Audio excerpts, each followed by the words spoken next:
Good morning, I'm Stephen Romo. Joe and Savannah are on assignment today. Right now on Morning News Now, return to the moon. More than half a century after humankind first explored its lunar neighbor, this morning, despite a few delays, we'll get a look at what that journey might look like now in the 21st century as NASA's highly anticipated Artemis mission gets its crucial first test flight. We'll take you as close to the launch pad as we possibly can after a scary weekend of wild weather at Kennedy Space Center. Damage control. Fresh fallout this morning over the FBI's search of former President Trump's Florida estate. The director of national intelligence informing congressional leaders of a probe into national security risks stemming from those recovered documents. He could be putting our national security at risk. He could be putting the lives of individual people who... What it all means for the ongoing investigation, plus how both sides of the aisle are responding on Capitol Hill. Also this morning, preparing for the worst. We'll take you to Ukraine, where many are concerned about the potential for a nuclear disaster as shelling ramps up once more across the nation's east. We're on the ground there with the latest. Plus, a new year, heading back to class this morning in a flood-ravaged Kentucky. How students and staff at one high school are picking up the pieces after a devastating summer. And we begin this hour with that much-anticipated Artemis 1 mission. This morning, NASA is expected to launch an uncrewed capsule into the moon's orbit, propelled by the most powerful rocket ever built. It's a key test of the technology they hope will soon put astronauts back on the moon's surface, nearly 50 years after the Apollo missions. If successful, it could open the door for a crewed voyage to Mars and beyond in the decades to come. NBC News aviation correspondent Tom Costello has the latest now from Kennedy Space Center.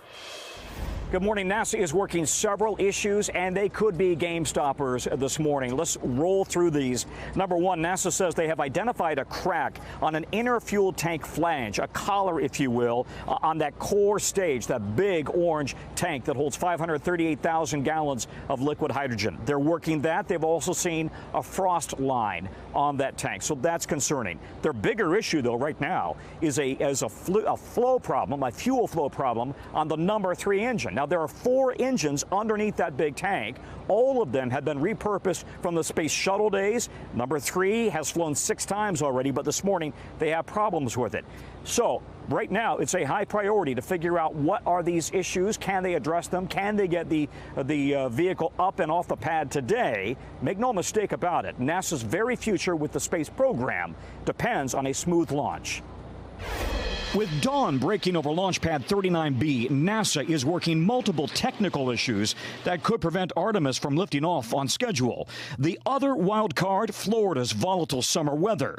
On Saturday, 5 lightning strikes hit the towers at the pad, deflecting the bolts away from the Artemis rocket. No damage. If NASA is able to work through the technical glitches and the weather challenges, Artemis is poised to carry America back to the moon.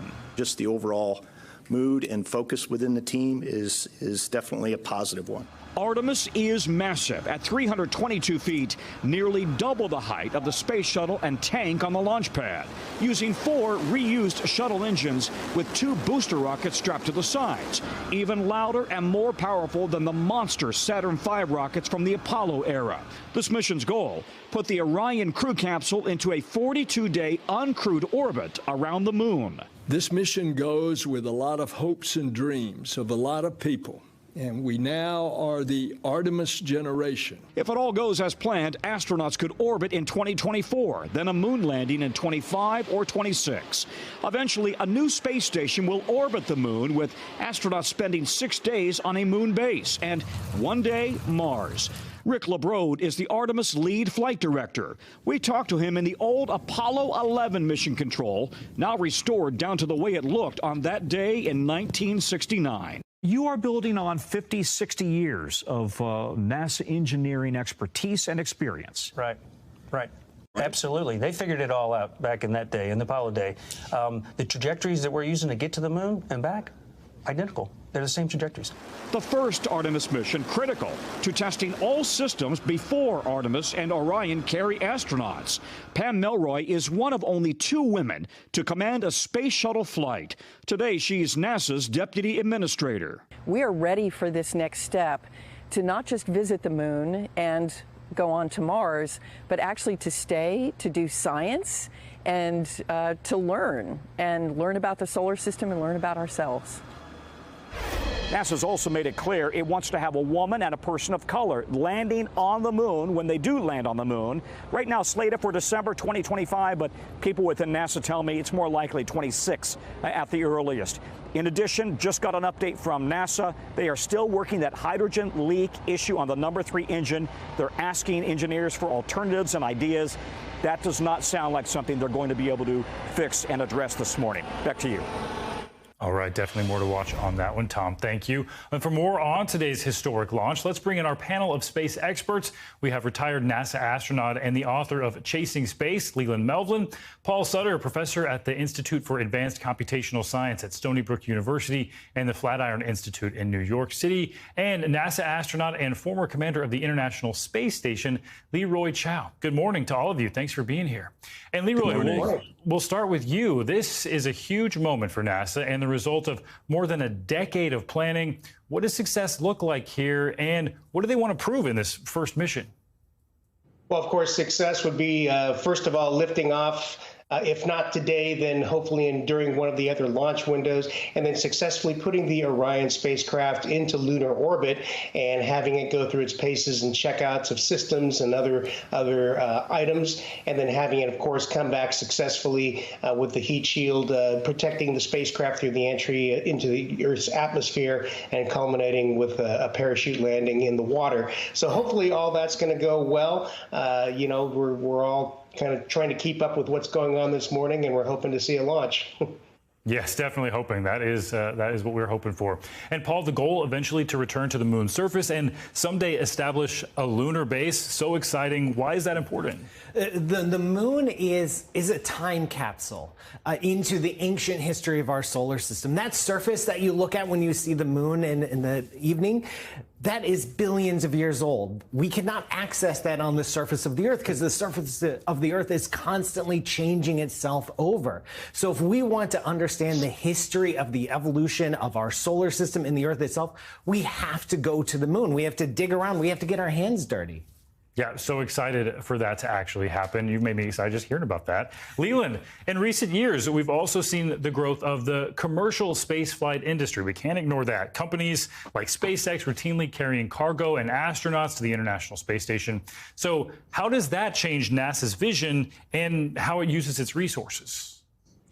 You know, Stephen, thanks for having me on this morning. I think it changes the vision because everyone's trying to get to this endpoint of living on another planet. I mean, you know, Elon Musk is trying to get to Mars. He's trying to go straight to Mars versus going to the moon. But he is going to help build a lander for us living on the moon to get down to the moon.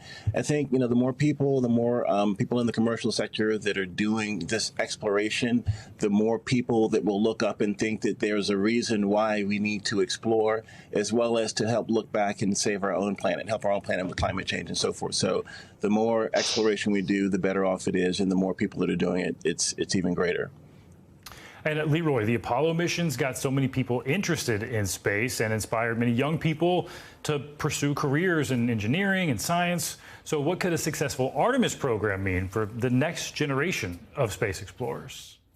Well, you're absolutely right. It was the Apollo 11 moon landing. I was an 8-year-old kid watching that live. That's what inspired me and started that dream of wanting to become an astronaut myself. And so I think Artemis is going to do similar things for this generation, this young generation coming up. Of course, we've been operating in space since then with Space Shuttle and Space Station. And of course, those went and are going well. But in a way, we're a little bit victims of our own success in that it has kind of become routine to the general public. And so while there are still kids excited about space exploration and the station, I think a new program specifically to go to the moon and then hopefully on to Mars in the future will be just as inspirational as the Apollo program was to us. And I love in Greek mythology, Artemis is the twin sister of Apollo, so meaningful that this program is called Artemis. And Paul, the rocket that NASA hopes to use today is considered or called the most powerful ever built. Tell us about that. What is the significance? Yeah, this rocket, we haven't had A rocket capable of delivering a crew to the moon or beyond in almost 50 years. I've lived my entire life without the capability of going to the moon. And now Artemis is the key that unlocks the outer space, the outer solar system for us, for humanity. This isn't just about going to the moon and visiting for a couple days and then coming back. This is about building a sustainable presence on the lunar surface, around lunar space, and then hopefully Mars. This is how we do it. This is the first step. This is the building block of reaching out beyond Earth orbit.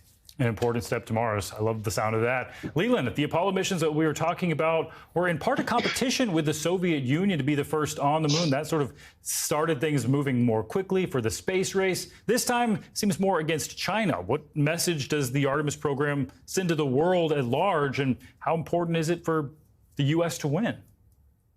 Well, you know, I don't look at it as winning and losing. I look at it as getting people inspired about looking up and seeing what's possible when you explore as humanity. And so whether we get there first and we are going to probably get there first, but, you know, if the Chinese get there, you know, that's great too, because I think all kids, no matter what zip code you're in, no matter where you are, need to be inspired by what we do in space as humanity. When I was on the International Space Station, an African-American, Asian-American, French, German, Russian, the first female commander, breaking bread at 17,500 miles per hour, going around the planet every 90 minutes, looking at our respective hometowns, working together as a team. And I think that's the beauty of space travel, is we all do this as a humanity.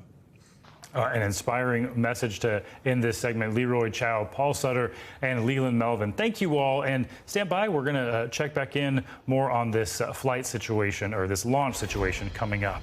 And we'll be covering the Artemis 1 mission and the conditions at Kennedy Space Center throughout this hour ahead of that historic launch, which we hope happens despite the issues we've been hearing about. We'll keep you posted. And turning now to other news we're following and the latest developments surrounding the FBI's search of Donald Trump's Mar-a-Lago estate. A heavily redacted copy of the affidavit used in support of the FBI search is now public, leading to new actions by both the DOJ and the former president. NBC News senior White House correspondent Kelly O'Donnell has the very latest for us.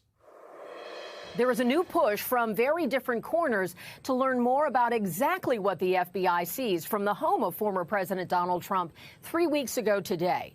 And a big question, what was at risk to national security or intelligence assets like spies working for the U.S. government because Mr. Trump kept sensitive secrets at his private club in Florida? This morning, the latest twists on the Trump FBI search.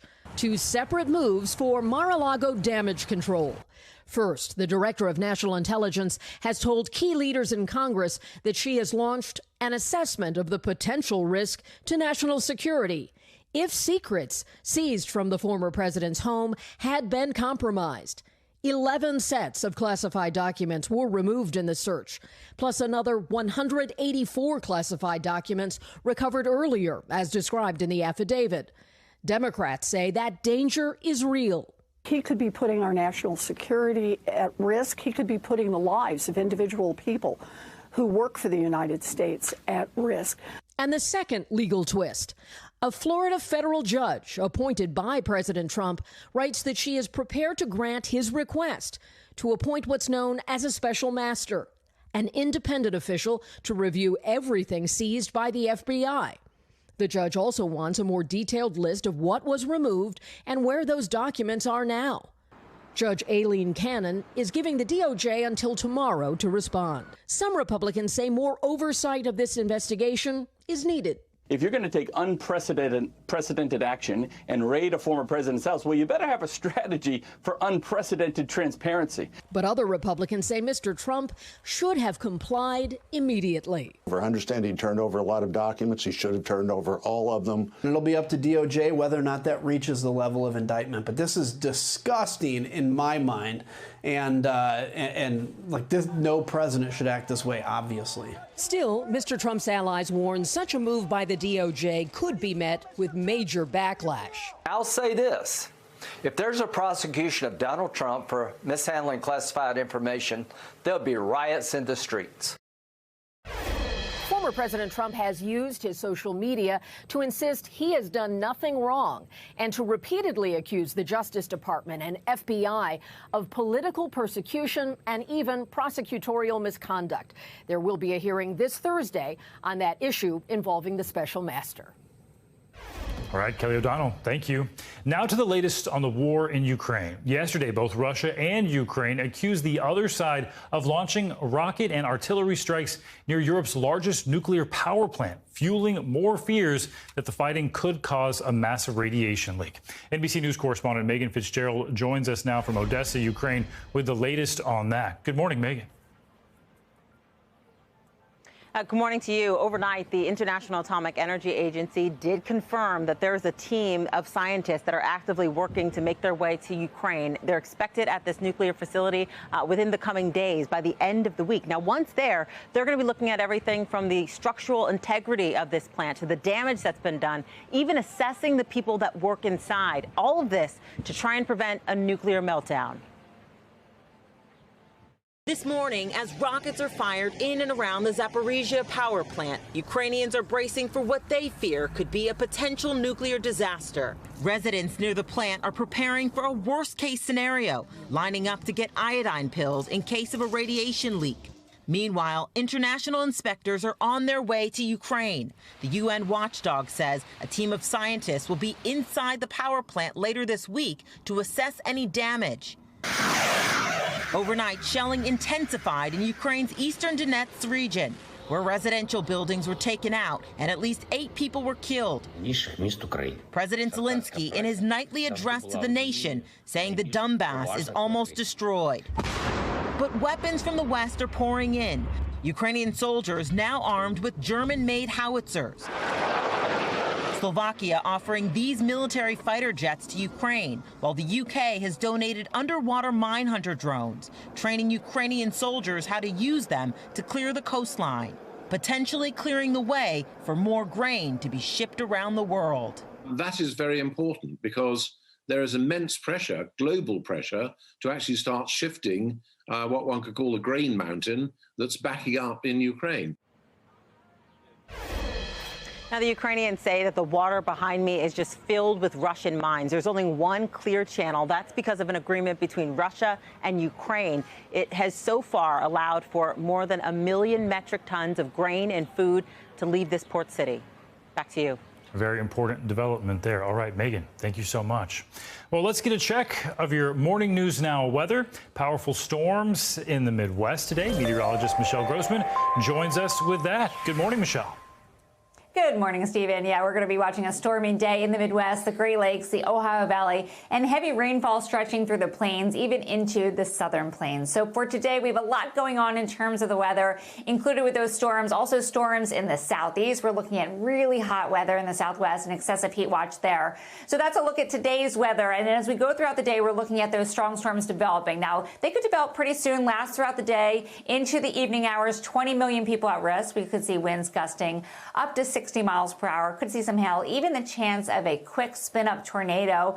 Otherwise, we're looking at heavy rain, the potential for flash flooding. We do have an enhanced risk. That's where you see that darker orange color. We typically don't see that often. We haven't seen it recently, so we're going to be watching that closely throughout the day. Because Chicago, you're included in that enhanced risk. We have a slight risk as well. That's in that yellowish color, where we're looking at the likeliest chance for some strong storms there. We have a cold front that's moving through really warm, humid air, and that's going to cause a chance for these storms. So the strongest storms from Illinois to eastern Michigan. We could see some training storms as well. That could lead to some flash flooding. That will be closely watched as we go throughout the day. Then that cold front moves off to the northeast tomorrow. We're going to see some quick moving rain. The good news is we're going to limit that severe threat, but still could see some heavy rainfall. Heavy rainfall also throughout the southern plains, the Gulf Coast into the southeast. You can see those brighter colors, the yellows, the reds, the oranges.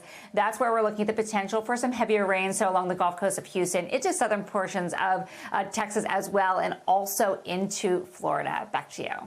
All right, Michelle, thanks for that update.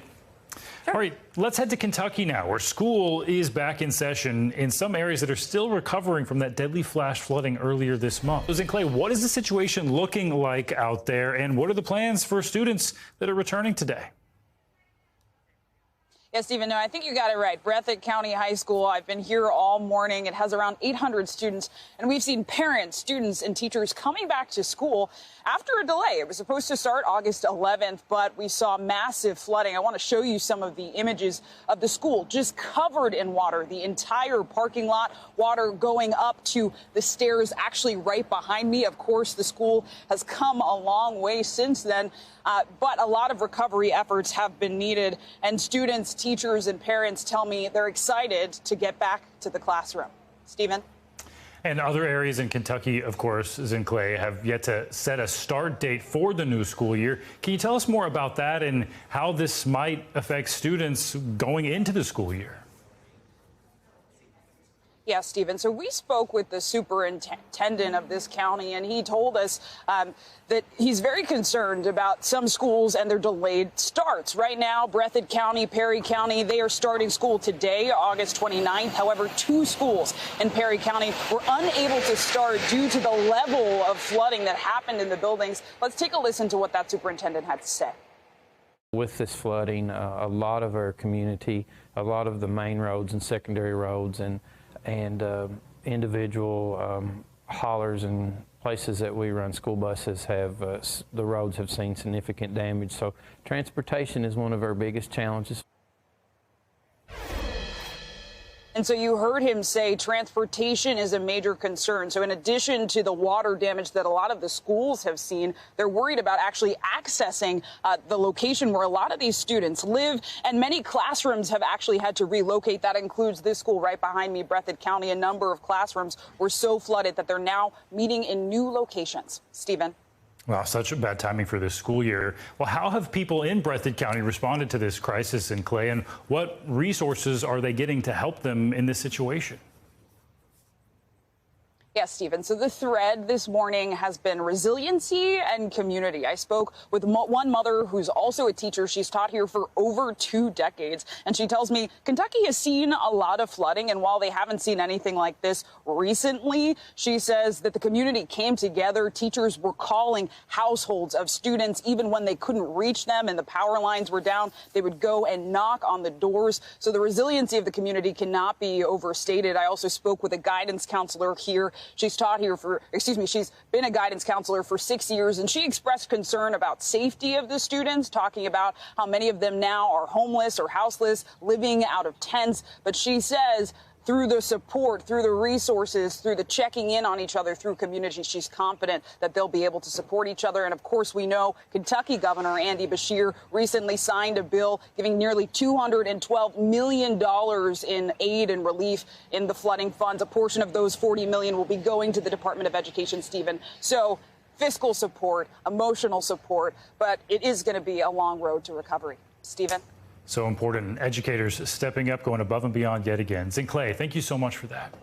Welcome back. The Artemis 1 rocket stands on the launch pad this morning at Kennedy Space Center ahead of its historic mission to the moon. We'll have more on that coming up.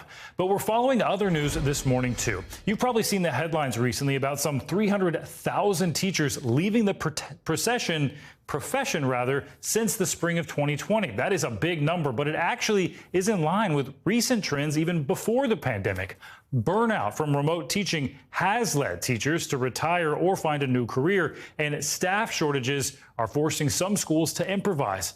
But the back-to-school story in most districts may not be as dire as you've heard. NBC News correspondent Rahima Ellis explains.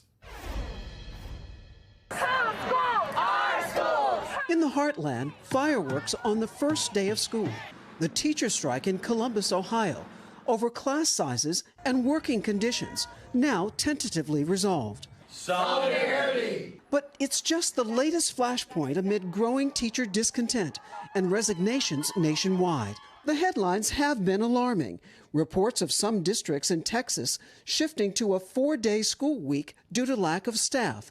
Arizona allowing college students to begin teaching before earning a bachelor's degree. Florida asking veterans with no teaching background to fill vacancies. Teachers who are left, like algebra teacher Octavio Hernandez in Polk County, Florida, struggling to pick up the slack. We have an average of 33, 35 per classroom. I had 220 students under my name. It's too many students. I'm going to break. underpaid, stressed out, and increasingly dealing with political pressure. I will not sit down. I won't comply. You guys are cowards. Many teachers have had enough. According to the American Federation of Teachers, an estimated 74% of educators now dissatisfied with their jobs. Another survey finding, 55% are considering quitting. But nationwide, how many are? What we haven't seen necessarily, at least in the data yet, is that these teachers that are burnt out, turning that burnt out into actually quitting. School systems aren't required to report teacher turnover and vacancy rates nationwide, so it's hard to get a clear picture. Education researchers have tried to fill the gap. Is there a national teacher shortage? I do not think that we are at crisis level or catastrophic level. There are teacher vacancy positions in almost every state. It's just a matter of to what extent. A new report estimating as many as 52,000 teaching positions currently vacant, and more than 160,000 positions filled by underqualified instructors. But the vacancies are clustered. Particularly states in the South, right? And we also know that certain types of school historically have had difficulty attracting teachers and retaining them, like majority minority schools and rural schools. Trouble also in specific subject areas like math and science and in special education. A big concern for parents like Sherilyn Crowther and her 17-year-old son, Max. I would say we've been in a critical state for a long time, and the pandemic has just really exposed the holes in the system. Holes that teachers like Hernandez are determined to fill. Even with all the challenges facing your profession right now, would you encourage someone to become a teacher? Yes, I love it. You have to love it. If I can, you're going to make me cry. I don't want to quit. Our thanks to Rahima Ellis for that story. Another important factor, surveys show that overall teachers earn about 20% less than similar college graduates in other fields.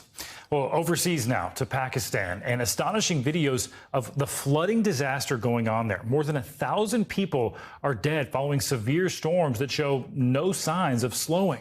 As NBC News foreign correspondent Kelly Kobayea reports, it's being called a humanitarian disaster of epic proportions. A climate catastrophe unfolding in Pakistan. It's being called a monster monsoon, and this is why. Floodwaters so powerful they brought down a multi-story building, washing away bridges and homes and crops. People wading neck deep in water. Rescuers are using whatever they can find, in this case, a bed frame and some rope to pull people to safety. Heavy rains that started in June are causing flash floods all along the Indus River. Newly released satellite images show the before and after. We have nothing left. We lost everything, this woman says. The numbers are staggering. 33 million affected, more than 3 million displaced, and 119 killed Saturday alone, pushing the toll to more than 1,000 dead. This bridge, rebuilt 16 feet higher after the country's unprecedented super flood in 2010, is now inundated. This is a humanitarian disaster, G, of epic proportions. Pakistan's army is dropping food and tents, some families living on whatever high ground they can find. The government is calling for international aid, saying they can't cope with this disaster on their own. Kelly Kobayea, NBC News. We're back with our coverage of the Artemis 1 launch and the historic return to the moon. A look at the launch pad at Kennedy Space Center right now, looking pretty beautiful out there. Let's bring in NBC News senior national correspondent Carrie Sanders in Cape Canaveral. Good morning to you, Carrie. You've mentioned the technical issues, so what's the situation on the ground right there now? Well, Stephen, if everything were going perfectly, we would have a launch going on right now. It's 8:33, and that was the scheduled time. Instead, we're at a T-minus 40. They're holding right now. A combination of problems with a crack and some fueling issues. The hydrogen team right now is in consultation with the flight director to determine what they will or will not be able to do with this launch. T-minus 40 would suggest sometime a little after 9 o'clock. But as you can see over my shoulder, the predicted thunderhead is now moved in the area. And so you have lightning and rain. And because there is so much on the line here, there are going to be no attempts to do anything other than a perfect launch. So if they do not launch, we're looking at Friday now. There's about 500,000 people who've gathered out here to watch as well. And so a great amount of anticipation, but also understanding that the SLS here, that this rocket has 100,000 moving parts here. And so any one could cause a delay. And right now it looks like we're looking at a couple issues. The flight director from NASA expected to give us sort of a heads up here probably soon. But again, the launch window, which opened at 8:33, was for 2 hours. So it doesn't mean it's scrubbed yet. There are still things to be worked out. They're moving forward at this point. But anticipation that it's possible that this launch today might be scrubbed, Stephen. Definitely going to stay tuned for that update from NASA. But, Kerry, there's so much writing on this for NASA. Failure would be devastating and set back the U.S. space program. Give us a sense of what's going on, the work to make sure this launch, whenever it actually does happen, is a success. Well, because so much is riding on it, I mean, the whole Artemis program is like a $93 billion program that runs to 2025. And the goal is for Artemis 1, unmanned today, to go up, do a lunar orbit, go into deep space, make its way back to Earth. So they'll be testing 3 things. Can it lift off? Largest rocket NASA's ever launched, most powerful. 2, can it do the orbit? It has to unfurl its solar shields and get the power to do its orbit. Then it's the re-entry. You might say to yourself, well, we did that 50 years ago. I mean, they went to the moon and they made it way back. But materials have changed, and so the heat shields that were used then, very different materials. So they want to check to make sure that those materials can, in fact, they're going to push the limit up to about 5,000 degrees to see if it can withstand the heat as it comes in. If Artemis 1 is successful, then they go to Artemis 2, and that's where we actually have astronauts go, not to land on the moon, but to do the orbit, and then eventually we get to first woman and person of color landing on the moon, Stephen. Very important things. And we are hearing that this mission is scrubbed for right now, Kerry. So I wanted to ask you, with that new information, when is the next window for launch? Yeah, well, the next window would be on Friday, and let me explain why. I just mentioned to you that when it lifts off, it then unfurls those solar shields to grab the energy. We have a lunar eclipse coming up, so it's not going to be able to pick up that sunlight that it needs. So it now moves to Friday. So this is not unusual. If you have seen how launches go, delays are expected. They do happen, and they're delayed for good reason because we have seen disasters in the past. So now we go into, they have to deal with the fuel issue, and then they have to, bleed it off. They will refuel it again, and everybody will be rechecking all of their data, all of their hardware, and there will be some visual inspections once all of the fuel has been removed to determine about the upcoming Friday launch. Yeah, these delays can be disappointing, but there's so many moving parts. They want to get it right. Kerry Sanders, thank you. Well, let's bring in Paul Sutter, Leland Melvin, and Leroy Chow again. Thank you all for being here. And Leroy, wanted to ask you about this. With so many things that could potentially go wrong for a launch like this, what will NASA engineers be looking for before they do end up giving that green light in the days to come? Of course, they're going to go through their procedures to detank the rocket, and then they'll start going in to inspect the engine number 3, and find out what valves are not working and why they were unable to get that preconditioning with the liquid hydrogen through the engine bell.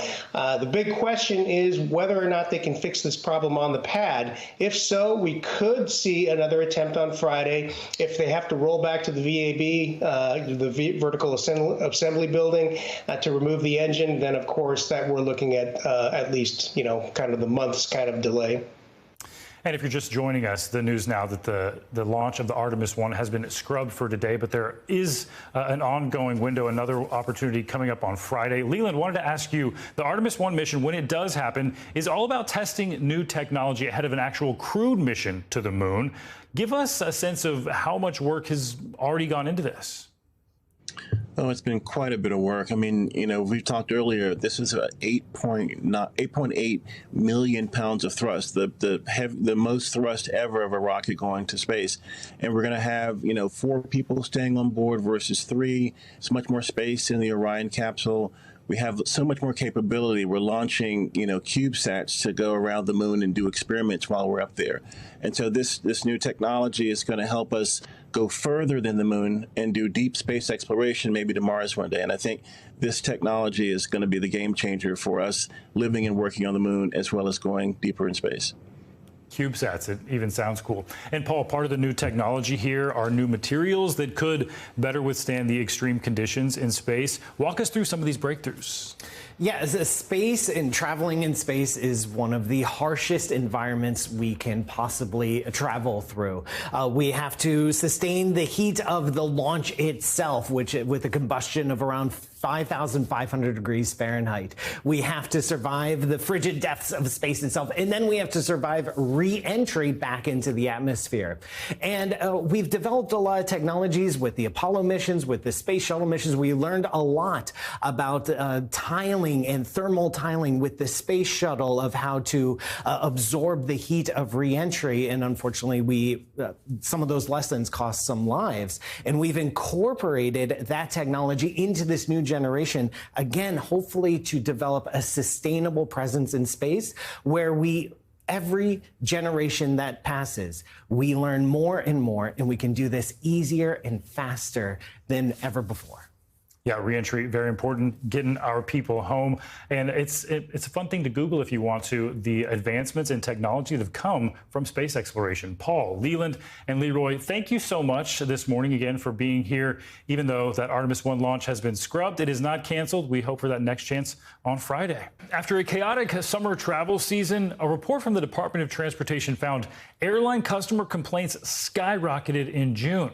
If you're flying this upcoming Labor Day weekend, or you're already thinking about the winter holidays, NBC News correspondent Sam Brock has some tips you may want to consider.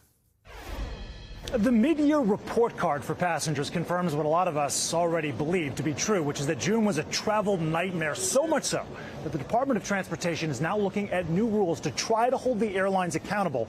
The airlines would say that their performance in July improved markedly, as the next big test is awaiting Labor Day, coming up in just a matter of days.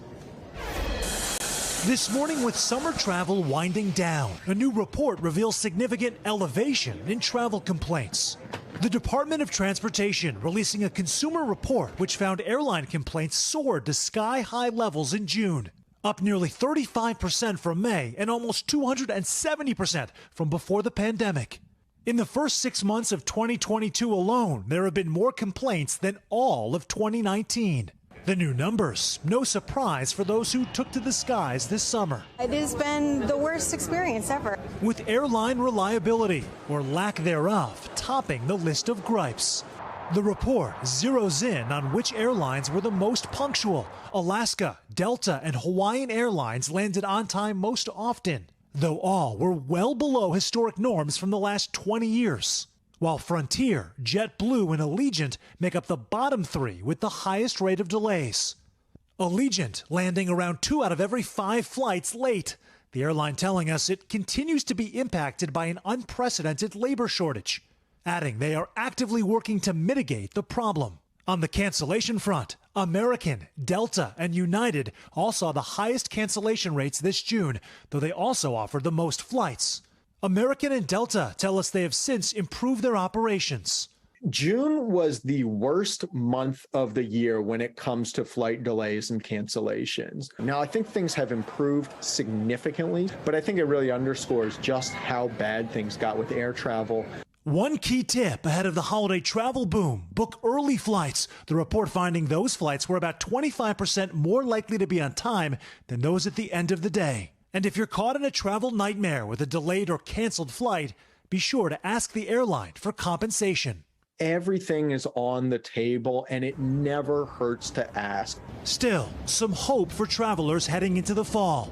Many experts are expecting ticket prices to drop after the busy summer season. And of course, if you take to the road instead, gas prices are still falling. Good news for drivers over Labor Day weekend. To look at why things might be a little bit smoother coming up for Labor Day and the changes that have already been made, many of the airlines have already trimmed schedules. They've added staffing across the board, knowing that the status quo is not acceptable. But the Department of Transportation has still opened up this 90-day period of public comment before it implements rule changes, focusing, among other things, on refunds. Because right now, the only way you get your money refunded is if the flight is canceled or there is a, quote, significant delay. But significant delay has not yet been clearly defined. The proposed rules would say it would be 3 hours or more for domestic flights, 6 hours or more for international. That alone might force airlines to be a little bit more accountable. In Miami, Sam Brock, NBC News. All right, Sam, thank you. Well, back to school shopping may be taking a bigger toll on family budgets this year with decades-high inflation. But buying second-hand items could be the way to go to save money. NBC News senior consumer investigative correspondent Vicki Nguyen did her homework on what to buy used and where to get it. Hey there, yeah, inflation will test the family budget once again, but some parents have found a way to pass with flying colors. To find back-to-school clothes and other essentials, they're shopping secondhand. As students return to the classroom, parents already doing the math.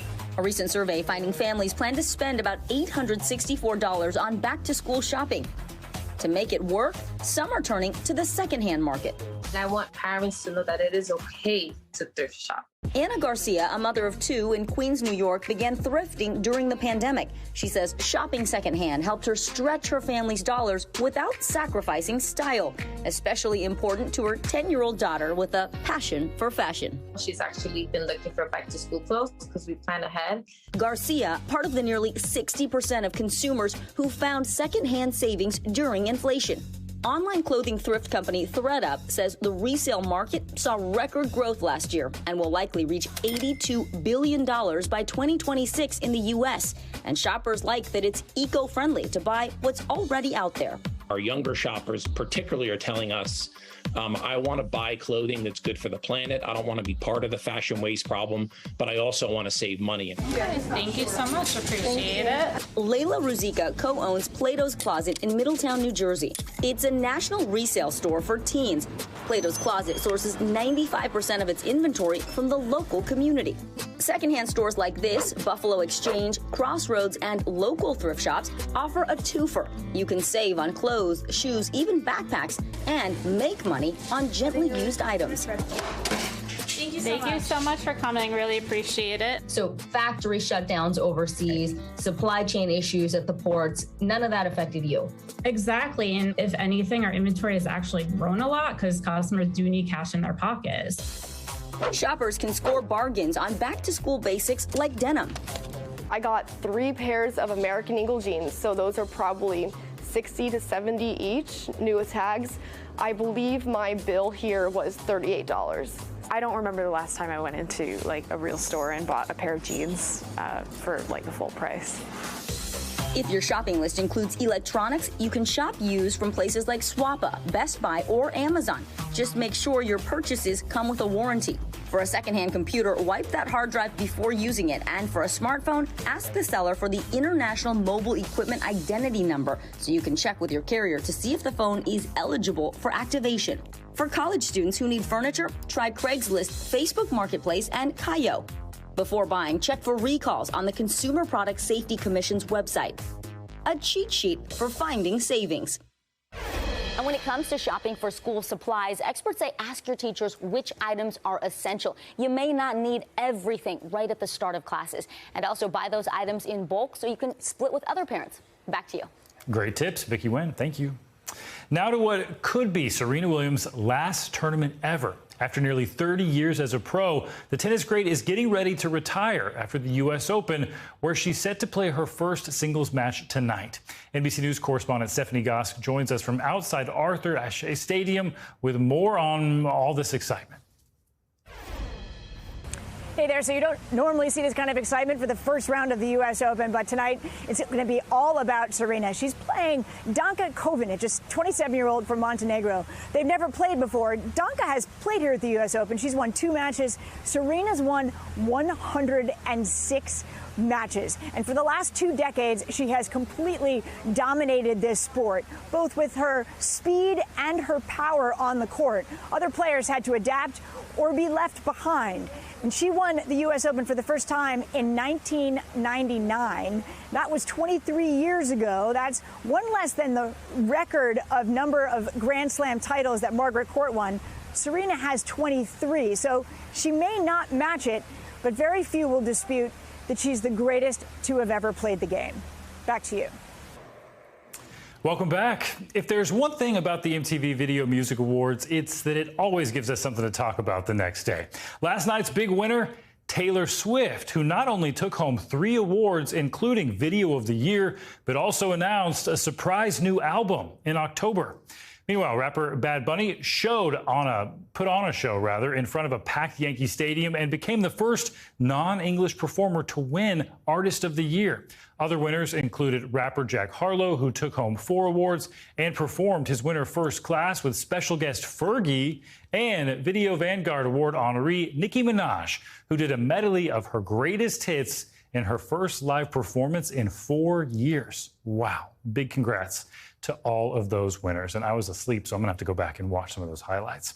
Well, this week marks 25 years since the death of Princess Diana. That is hard to believe, but there will be no public commemorations by the royal family. And relations between Prince William and Prince Harry reportedly remain cold right now. NBC News foreign correspondent Kelly Kobiea joins us now from London with more on this. Good morning. Good morning to you. Yeah, from what we understand, Prince William and Prince Harry will both mark this day privately with their families on separate continents. No united front shown by the brothers this year. Prince Harry said over the weekend he wants to focus on his mother Diana's legacy. Princess Diana's legacy as impactful as ever this morning on the week marking 25 years since her fatal car crash. Harry's gonna take it forward. Prince Harry honoring his mother through charity after his winning polo team in Aspen raised a record amount last week. My dear friend Prince Saiso and I founded Centre Bali 16 years ago in honor of our mothers. The money will help children in Africa impacted by poverty, inequality, and HIV/AIDS, a cause that was very close to Princess Diana's heart. The Duke of Sussex paying tribute to his mother ahead of the 25th anniversary since her tragic death. And she most certainly will never be forgotten. I want it to be a day filled with memories of her incredible work and love for the way that she did it. I want it to be a day to share the spirit of my mum with my family, with my children who I wish could have met her. But on a day that many thought could bring Prince Harry and his brother Prince William together, it seems longtime tensions will keep them apart. A lot of people here looking at the 2 brothers, remembering that it's 25 years since their mother died, would just love to think that this would be the occasion where they might patch up their relationship. But so far, there's no sign that that's going to happen. The 2 have made it clear that the 20th anniversary of their mother's passing was the last time they would publicly mark the occasion. It still seems that there is significant bad blood between them. It goes back to the courtship of Harry and Meghan and the wedding. The brothers did unite last summer to unveil a statue of Princess Diana at Kensington Palace for what would have been her 60th birthday. This week, Prince Harry will reportedly mourn in private with his wife Meghan Markle and their 2 young children at home in California. And in England, Prince William will do the same with his family as they prepare to move to their new home at Adelaide Cottage in Windsor. So as you said, Stephen, no public commemorations, but we do expect royal fans to show up at the gates to Kensington Palace, where Diana lived, and place flowers and messages, as they do nearly every year on the anniversary of her death. That emotional connection between the woman known as the People's Princess and the public still very strong 25 years later. Stephen? Certainly not forgotten there. All right, Kelly, thank you so much.